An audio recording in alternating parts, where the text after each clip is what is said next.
Welcome back, everyone. I pulled the 2600 kV motor out of this Tamiya TT02 a while back in order to provide more mechanical grip for my Charisma Pagani Zonda R for the heavier weight of that can size motor versus a 390 can size motor.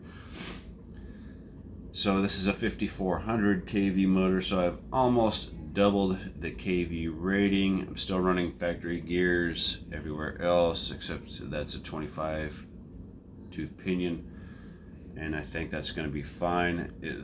The one issue I'm seeing is, for some reason, I think the screw holes are a little bit off in this motor here, because it doesn't feel as smooth. It doesn't feel as smooth. It used to be a lot smoother, and I know it's got a really strong magnet in there, but it just doesn't feel as smooth. I lubricated the gears, and I use this, which is an electrical grease that you would use for like a spark plug boot. And the reason I use this for lube on the motor pinion gear and the spur gear is because it has good adhesion abilities. Now, if I was going for a speed run, I definitely would not use this, but if I want long life and I want good adhesion, this grease, in my opinion, is the best. It's going to increase your friction, but it is what it is. So at the Pagani Zonda R, I did go out and buy some wheel weights.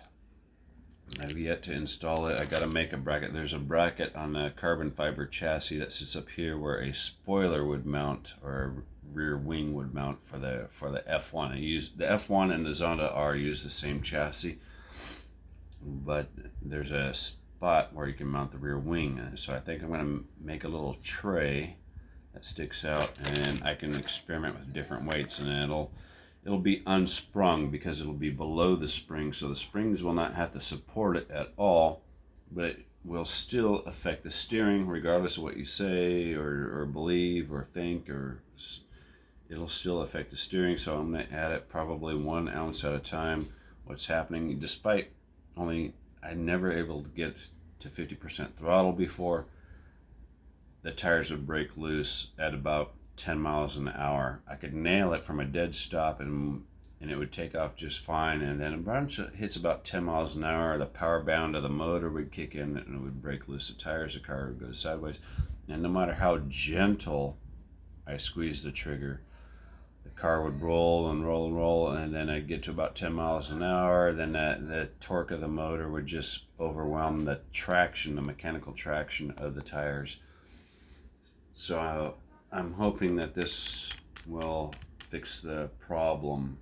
It's not the best fix, but I'm hoping it will.